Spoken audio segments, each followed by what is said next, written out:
Oh, ini dia. Oke. Kita bisa join.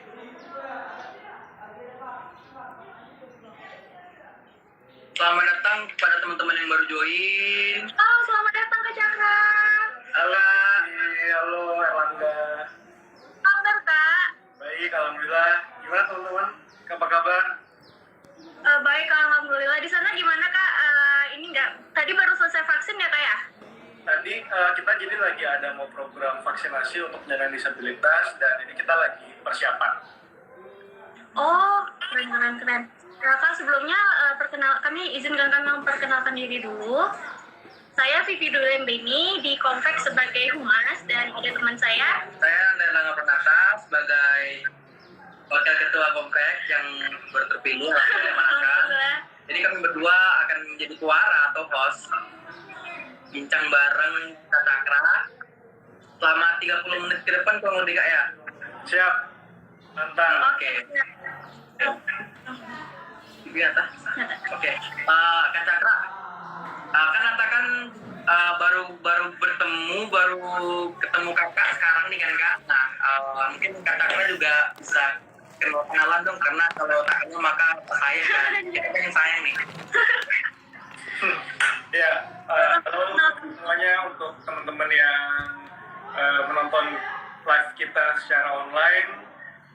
Perkenalkan, saya Cakra. Saat ini sebagai tim staf khusus Presiden dan juga Ketua Bidang 7 Gerakan Ekonomi Kreatif Nasional atau GKRAS. Oke. Staf khusus Presiden loh. Oke. Kak Cakra bisa nggak sih sedikit di-spill pengalaman kakak selama kakak dipercaya menjadi tim staf khusus Presiden dan sebagai salah satu tim kepala bidang di GKRAS sekarang ini? Ya, oke. Jadi kalau saat ini dari tim staf khusus Presiden, kegiatan saya adalah membantu Bang Ki Yudhistia selaku staf khusus Presiden dan saya merupakan salah satu dari tim beliau. Nah, kita diamanatkan untuk bagaimana untuk memberi perhatian pada penyandang disabilitas di Indonesia. Nah, kalau tahun lalu kita berhasil untuk mengawal undang-undang penyandang disabilitas beserta peraturan turunan dan peraturan turunannya gitu. Jadi kita memastikan bahwa bagaimana penyandang disabilitas ini bisa dihormati, dipenuhi haknya, dan itu kita juga terus yang membantu untuk mengawal terus peraturan turunannya, undang-undang penyandang disabilitas. Kemudian kita juga memastikan bahwa implementasinya betul-betul dilakukan oleh kementerian terkait gitu. Nah, kemudian kalau untuk di GKRAS juga kegiatannya kita rutin untuk mengadakan diskusi-diskusi terkait kegiatan ekonomi kreatif, dan juga banyak teman-teman di daerah nih yang sudah membentuk struktur kepengurusan GKRAS daerah dan aktif bergerak untuk menghidupkan ekosistem ekonomi kreatif di daerahnya masing-masing. Gitu. Kak, untuk GKRAS sendiri ya semoga suatu saat nanti GKRAS bakalan ada di Pekanbaru ya, Kak. Soalnya sampai sekarang ini belum ada di Pekanbaru, Kak. Boleh, kalau misalnya di Riau atau Pekanbaru mau dibentuk, kita sangat welcome banget. Jujur, Nata excited banget sih, karena gini, Kak. Kan kebetulan Nata juga punya ketertarikan dengan kayak merangkul teman-teman yang disabilitas. Nah, mungkin suatu saat kakak bisa main di sini nih. Soalnya di sini juga ada Nata kebetulan jadi relawan di salah satu komunitas tuli, namanya Kutilang Riau, komunitas tuli Lancang Kuning. Nah, kita mungkin bisa main-main sini, kita bincang bareng, salah ketemu kan, nggak online. Ya, berarti kamu bisa bahasa isyarat? Sedikit. Oke, sedikit. Saya baru ya, itu justru itu juga yang menjadi salah satu perhatian kita ya sebagai tim staf Presiden yang mempunyai concern pada penyandang disabilitas di Indonesia gitu. Jadi bagaimana agar isu penyandang disabilitas ini bisa dipandang sebagai isu multisektoral. Dalam arti kalau dulu kita mungkin paradigmanya ya atau stigma kita terhadap penyandang disabilitas ini sebagai objek gitu yang charity base atau yang harus dikasihani. Nah, tapi dengan adanya paradigma baru, dengan adanya undang-undang penyandang disabilitas nomor 8 tahun 2016 ini menurut saya sebagai suatu revolusi ya, suatu perubahan paradigma baru tentang bagaimana kita bisa melihat penyandang disabilitas ini sebagai manusia gitu. Jadi kalau kita melihatnya sebagai manusia, maka kita harus bisa melakukan pemenuhan haknya. Kita harus menghormati hak-haknya sebagai manusia gitu. Jadi sebagaimana selayaknya manusia, ya kita harus bisa berdaya bareng, kita harus bisa saling memberdayakan, saling berkolaborasi, kemudian juga diikutsertakan dalam pembangunan bangsa dan lain-lain gitu. Nah, juga yang saya apresiasi gitu, banyak sekarang kita yang non disabilitas itu juga mempunyai concern atau kita juga sama-sama bergerak untuk melibatkan penyandang disabilitas dalam kegiatan kita sehari-hari. Termasuk tadi misalnya yang kayak Erlangga ikut dalam komunitas tuli sebagai non disabilitas. Nah itu kan merupakan salah satu wujud inklusivitas ya dalam kehidupan kita sehari-hari. Nah ini yang harus kita terus mainstreamingkan, harus kita populerkan gitu ya, bahwa memang penyandang disabilitas ini hidup dalam lingkungan kita sehari-hari dan harus kita ajak juga untuk sama-sama berkegiatan, beraktivitas dalam kehidupan kita sehari-hari. Nah ini juga saya termasuk nanti baru mau hari ini kelas pertama saya bahasa isyarat, itu saya sangat tertarik. Ya semoga ini bisa menjadi pelajaran juga ya untuk kita semua gitu, bahwa memang untuk saling menghargai satu sama lain itu adalah sebuah keharusan. Termasuk dalam berkarya ya Kak ya, karena kan sekarang banyak tuh penyandang disabilitas yang mempunyai karya-karya yang mungkin kita aja yang tidak disabilitas itu tidak bisa melakukannya, tapi mereka bisa melakukannya gitu. Betul, saya termasuk orang yang percaya bahwa kalau misalnya Tuhan, Allah tuh adil ya.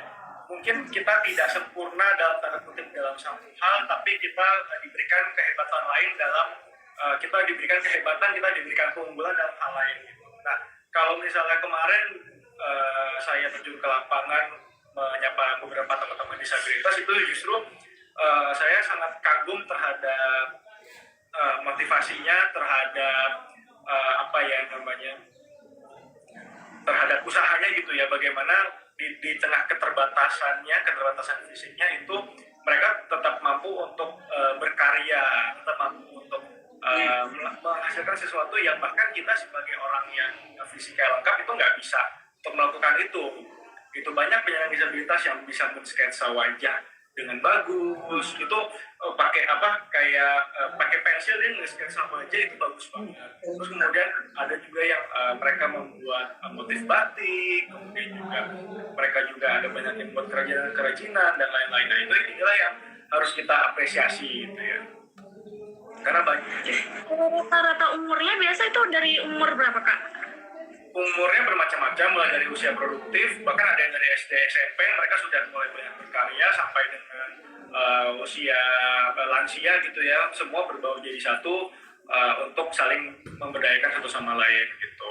Nah bahkan juga yang membuat saya amazed ya gitu, yang membuat saya terkagum, ada juga teman penyandang disabilitas yang dia tunanetra, tidak bisa melihat, tapi dia ahli di bidang coding. Coba bayangin nggak? Mungkin kita bisa bayangin gitu, tidak bisa melihat tapi bisa melakukan coding di komputer. Ini kan merupakan suatu hal yang luar biasa ya.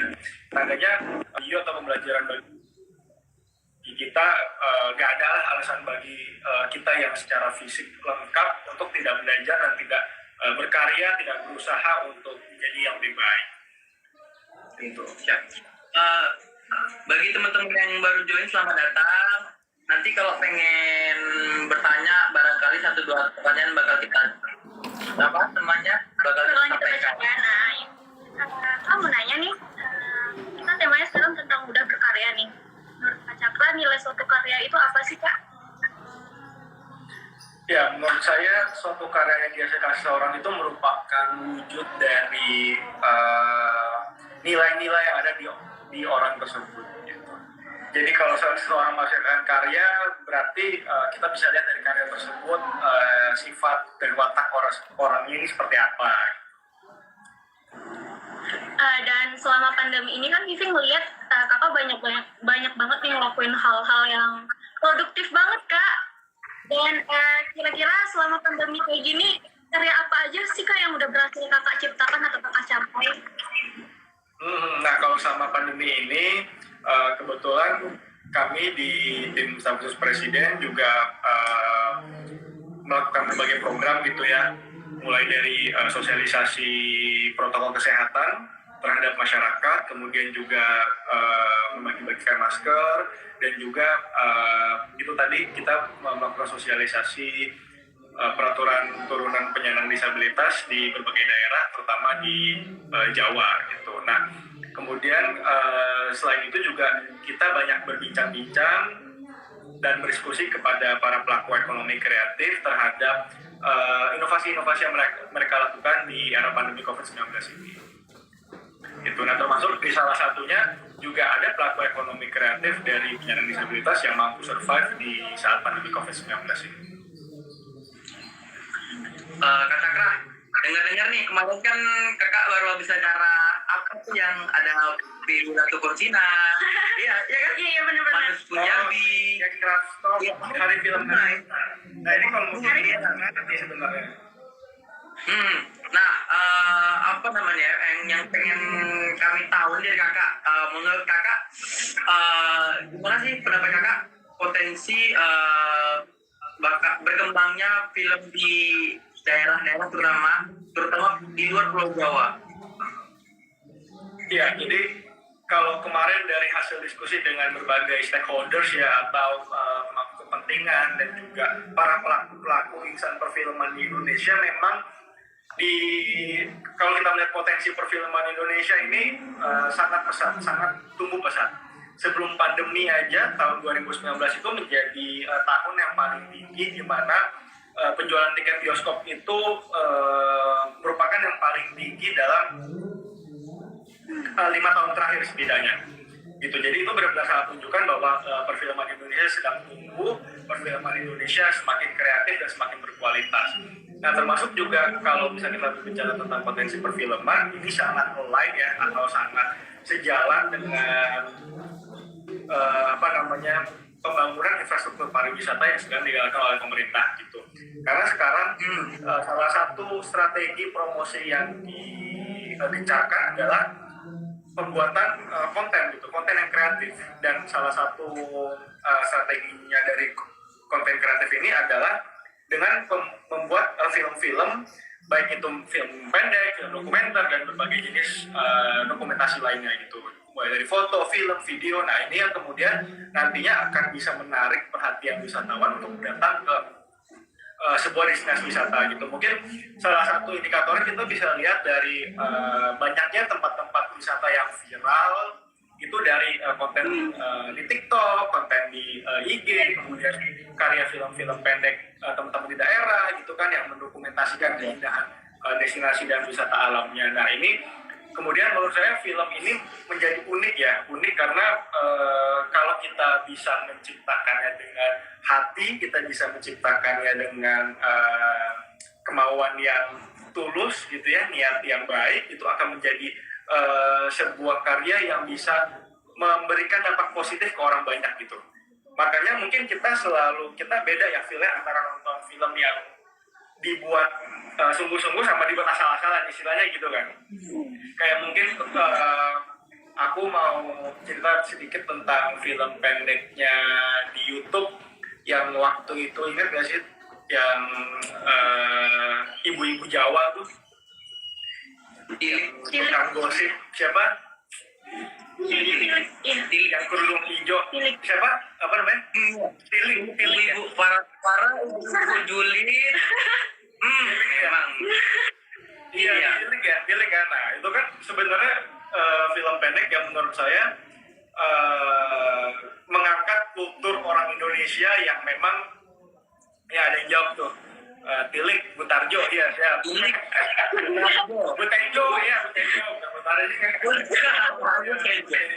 Maksudnya film pendek itu mengangkat tentang kultur orang Indonesia yang suka gibah, gosip ya, sebenarnya ya mungkin kalau secara agama ini merupakan perbuatan yang tidak baik, tapi kan ini suatu hal yang menarik yang bisa diangkat oleh sineas film di daerah gitu ya, dan inilah yang kemudian juga untuk mendapatkan exposure yang luar biasa, mendapatkan apresiasi yang luar biasa gitu. Ceritanya emang nggak yang gimana banget, ringan gitu, tapi kan justru kan untuk menghibur, untuk mengedukasi, menghibur gitu kan ya, dan ini berhasil menghibur gitu. Jadi sebenarnya udah banyak juga film-film yang dihasilkan oleh sineas-sineas indie ya istilahnya ya, di berbagai daerah gitu ya, yang pemula gitu. Mereka mampu melihat keadaan di daerahnya, peka sih yang penting. Mereka mampu peka terhadap keadaan di daerahnya. Ini kira-kira yang menjadi kekhasan atau yang menjadi keunggulan daerah gue ini apa, kemudian mereka angkat ke dalam suatu cerita gitu. Yang kayak misalnya budaya masyarakat Indonesia yang kalau pergi nebeng di truk, di pickup gitu kan, sebenarnya kan itu menarik kan, karena mungkin nggak ada di negara lain selain Indonesia yang kayak gitu. Nah, ini kemudian yang bisa menjadi sumber-sumber kreatif baru bagi para pembuat film muda gitu. Nah, terus juga kemudian kalau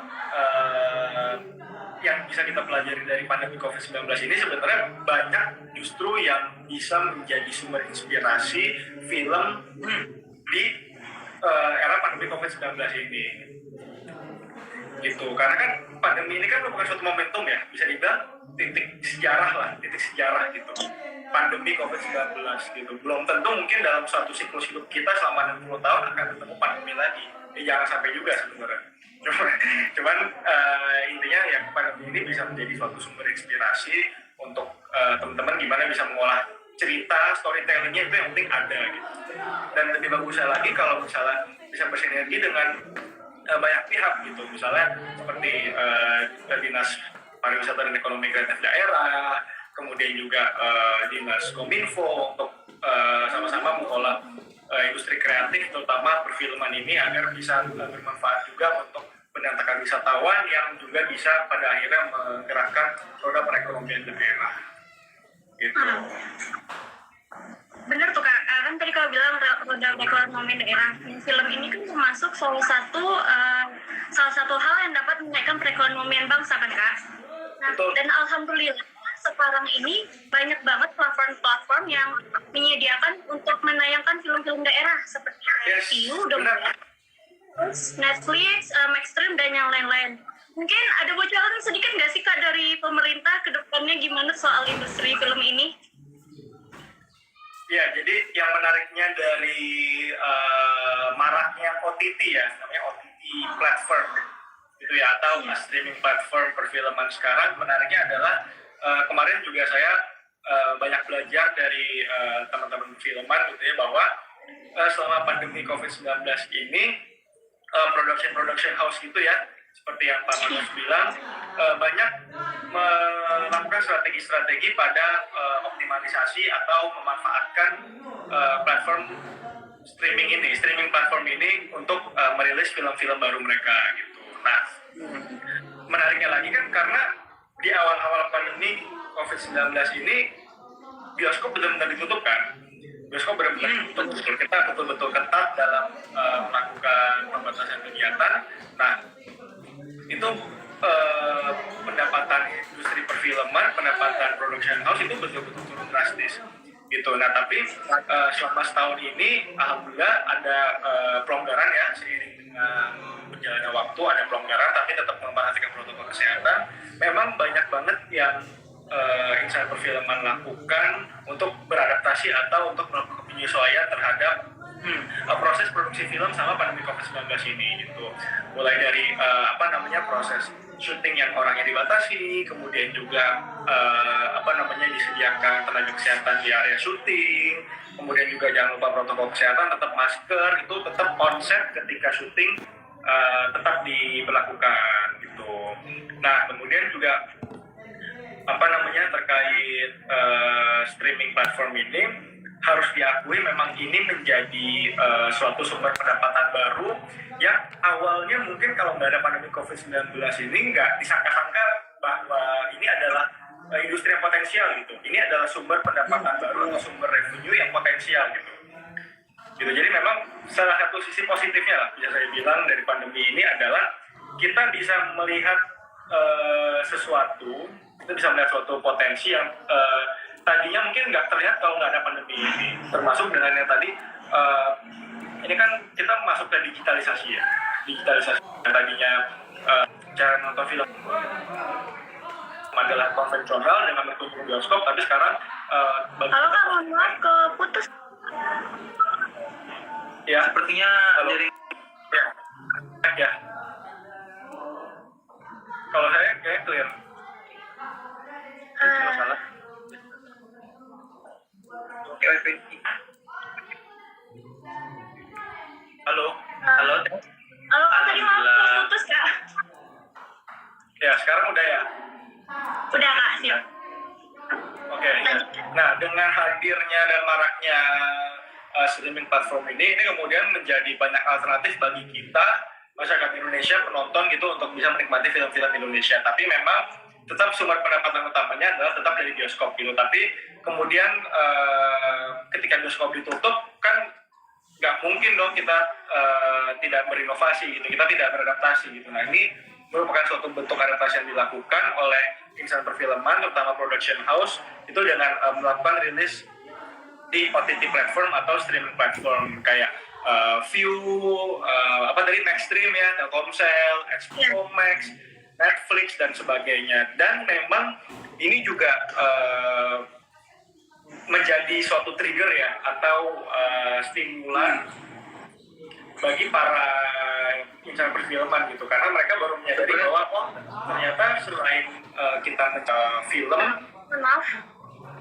yang on screen gitu ya, kita juga bisa menciptakan series pendek loh yang 8 atau 10 episode, dan itu juga banyak dinikmati oleh masyarakat Indonesia. Nah, ini kan kemudian menjadi suatu pembelajaran pandemi yang bisa kita petik bahwa ini sebagai suatu research ya, atau riset pasar gitu. Masyarakat ternyata senang dengan seri-seri pendek dan lain-lain gitu. Jadi sebagai insan ekonomi kreatif ya, kita harus berpikir kreatif, beradaptasi, berkolaborasi, itu kuncinya. Terutama memang dengan kalau khusus Hari Film Nasional kemarin untuk perfilman, itulah cara-cara yang dilakukan gitu. Nah, tapi kemudian jangan lupa bahwa digitalisasi ini menciptakan suatu konsekuensi yang tidak terbendung juga, yaitu pembajakan. Ini yang parah sekali. Ini yang parah sekali gitu, karena potensi kerugian dari pembajakan ini sangat tinggi, itu mencapai 15-20 triliun dari pembajakan. Wow. Dan ini adalah again and again 15 kita Kamu maaf. kita Halo Kak, sorry Kak. kita tidak Oke. terus lagi ya. Gimana sekarang udah clear belum? Halo Kak Cakra. Mama.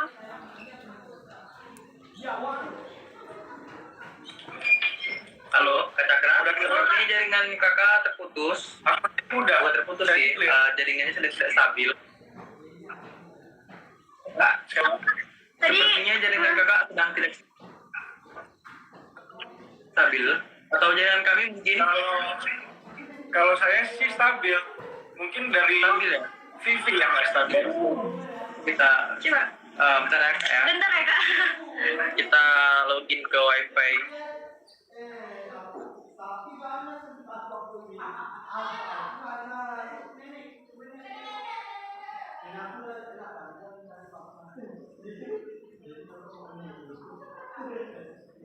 Ini ya kata Iqbal, nah pembajak.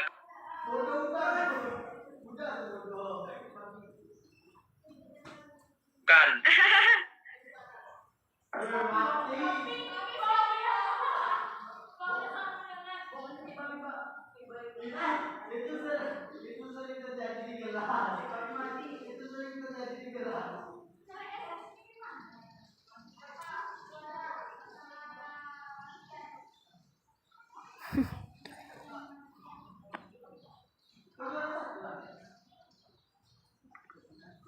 Halo Kak, tes. Testing. Oke. Udah ya? Dan lagi.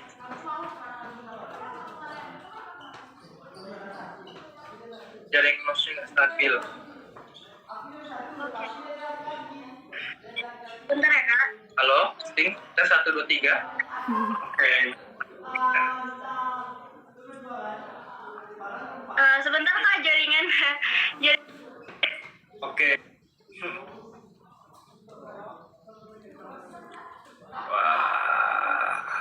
Wah. Sebentar ya kak. Oke, wah.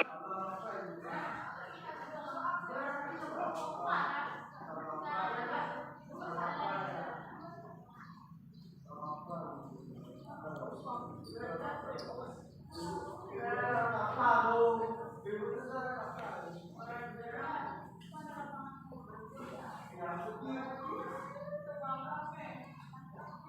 Dari Elsa. Tadi ada yang bertanya kak. Dari Elsa Yolanda. Setiap dari kita memiliki kelebihan masing-masing, tetapi banyak yang tidak tahu bakat dalam diri masing-masing. Menurut Kak Cakra, bagaimana sih menggali potensi atau bakat diri yang dimiliki? Iya, jadi kalau misalnya bakat dan potensi di diri kita, tentunya yang harus tahu tuh diri kita sendiri ya. Kalau saya sharing dengan teman-teman, itu prosesnya kurang lebih adalah refleksi diri gitu. Jadi kita bertanya kepada diri kita sendiri gitu sebenarnya apa sih yang menjadi kesenangan kita gitu, dan kemudian juga jangan lupa bahwa mencari passion ya, atau menemukan passion, menemukan bakat itu adalah sebuah perjalanan gitu. Jadi yang pahit-pahitnya, manis-manisnya emang harus dilewatin dulu, baru nanti ketemu kan. Gue misalnya senang di bidang A, kemudian nggak senang di bidang B gitu. Sama aja kayak misalnya kita belajar, kita kuliah selama belasan tahun, kan kita baru tahu tuh, oh aku senangnya di matematika, aku senangnya di kimia, tapi nggak suka di sejarah gitu. Nah, jadi memang menemukan passion atau menemukan bakat dan potensi itu adalah sebuah perjalanan gitu. Nah, mumpung kita masih muda, dicobain dulu aja semua, nggak apa-apa. Nanti pada akhirnya bisa menemukan apa yang kita senang lakukan, apa yang kemudian menjadi terus penyemangat kita untuk melakukan sesuatu gitu. Jadi kalau saya sendiri, cara cari tahu bahwa suatu hal adalah merupakan passion kita apa enggak, ketika misalnya kita lelah melakukan sesuatu, itu kita tetap terus ingin melakukannya. Itu salah satu ciri bahwa itu adalah passion kita menurut saya gitu. Jadi ini juga yang jangan disalahartikan gitu ya, bahwa kalau kita capek, kita bosan, itu kemudian bukan menjadi passion kita gitu. Misalnya kita kerja, passion kita di bidang film gitu, terus 2 tahun berkarya di industri film, tiba-tiba kita bilang, duh kayaknya bukan passion gue nih, gue capek gitu, film gue nggak dinikmati banyak orang. Itu namanya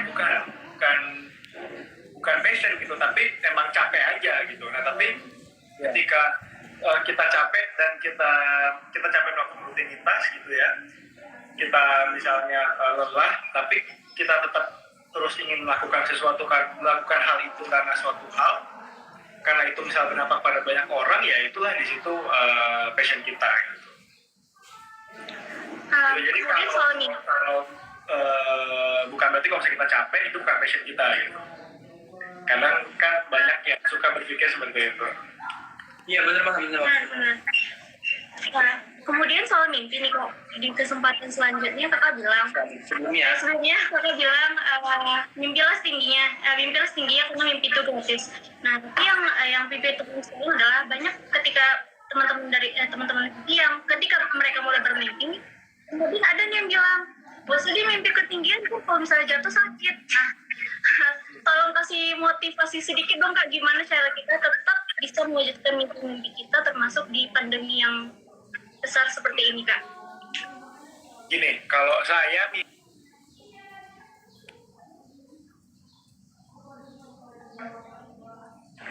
gitu, jadi mimpi harus setinggi-tingginya. Kalaupun jatuh, mimpilah setinggi langit. Kalaupun jatuh, kita akan jatuh dalam bintang-bintang gitu kan. Nah, jadi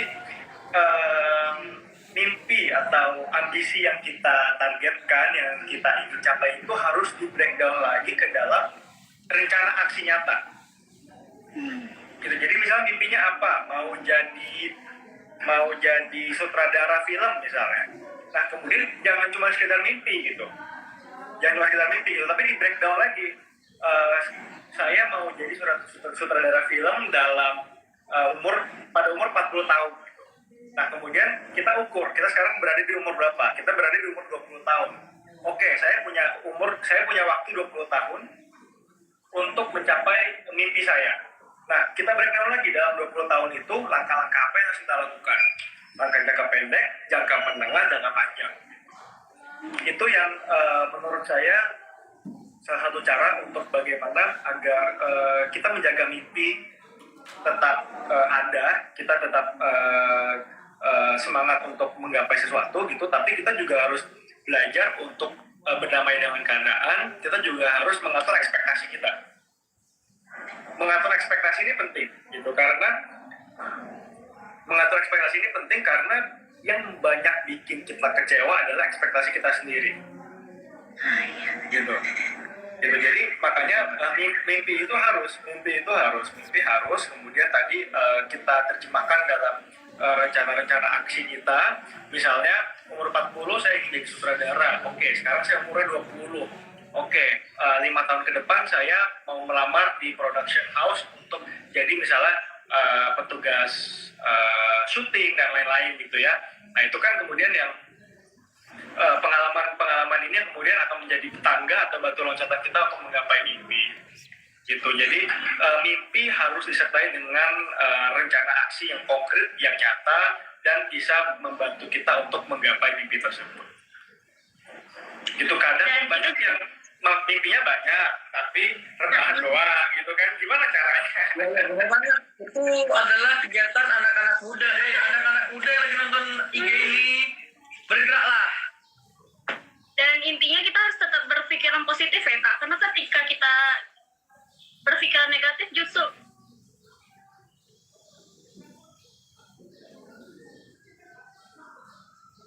Halo.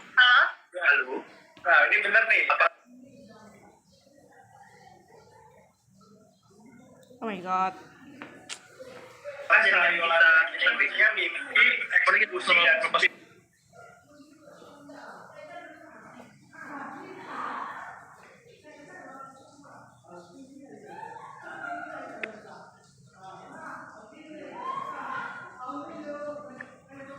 sinyal kalian kayak yang bermasalah.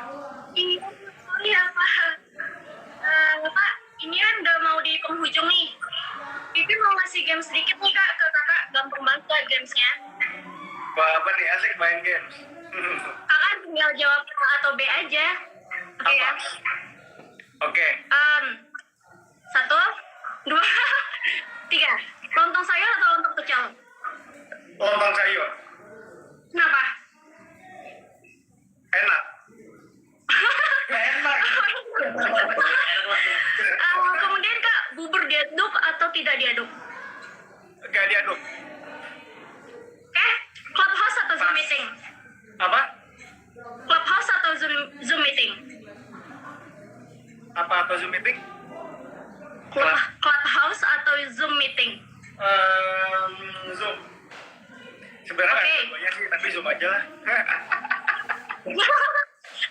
Kemudian kuliah di luar negeri tanpa beasiswa atau kuliah di dalam negeri full beasiswa? Nggak boleh di luar negeri tapi full beasiswa. Tapi kalau misalnya ada rencana kuliah di luar negeri di mana Kak? Dalam negeri. Kalau misalnya ada rencana kuliah di luar negeri di mana Kak kira-kira?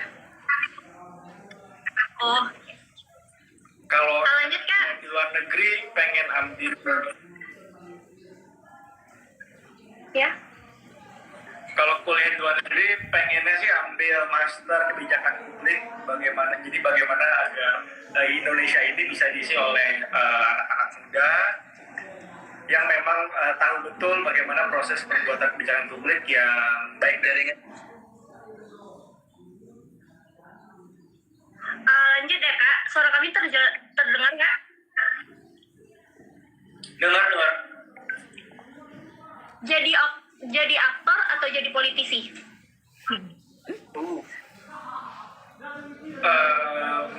Politisi.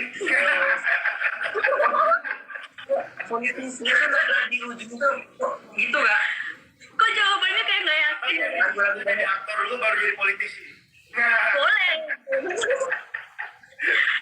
Lalu film horor atau komedi? Komedi. Oke. K-drama atau K-pop? K-drama. K-drama. Pas sekali. Pas sekali. Pas sekali Bang. Dan yang terakhir Kak, Hospital Playlist atau Startup? Nah, Mana sih? Hospital Playlist ya? Kenapa nggak Startup Kak?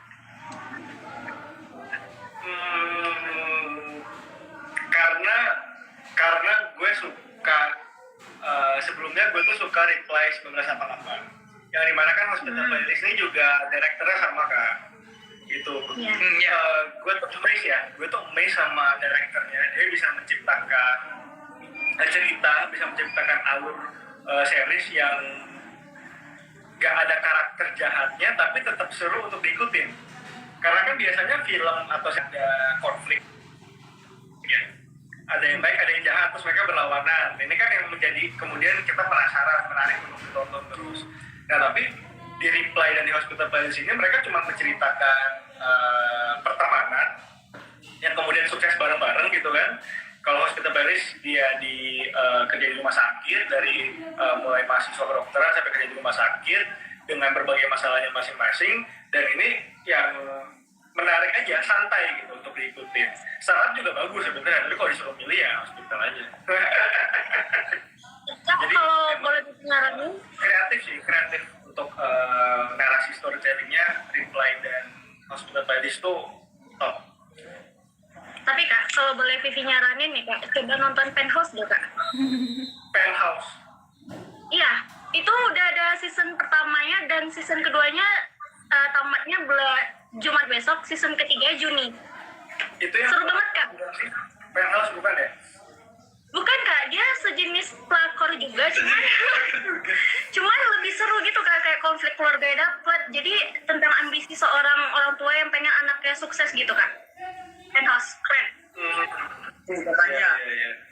Penas kebanyakan jahatnya. Ah iya bener, jahat semua Kak di Penthouse. Keren sih.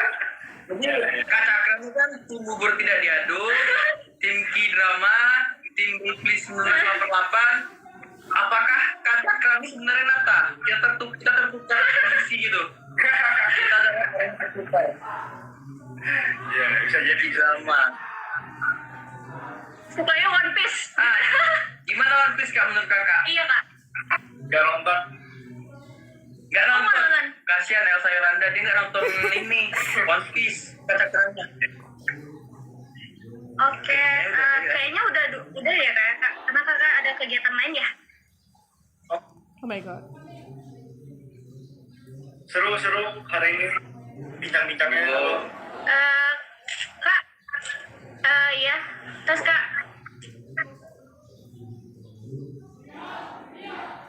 sebentar ya Kak. Jaringannya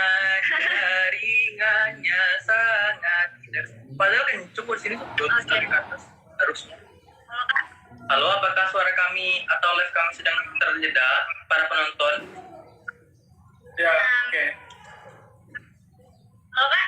Ya, aku Oh, parah banget ya jaringan kami ya? jaringan kalian mungkin yang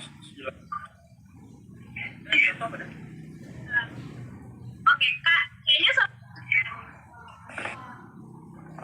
di sini dulu deh Kak. Mungkin di lain kesempatan bisa live bareng lagi. Terus Kakak konten baru, boleh join bareng kita. Ya, ditunggu. di lain kesempatan pakai wifi ya, biar sinyalnya bagus. Oke siap. Udah pakai wifi. Ditunggu kita bareng Pak Jokowi, bareng Pak Sandiaga Uno dan yang lainnya. Oke Kak, stay safe ya Kak. Dadah. Bye-bye. Thank you, sehat-sehat. Terima kasih Kak. Dadah. Thank you banget Kak. Thank you, dadah. Sehat-sehat. Dadah.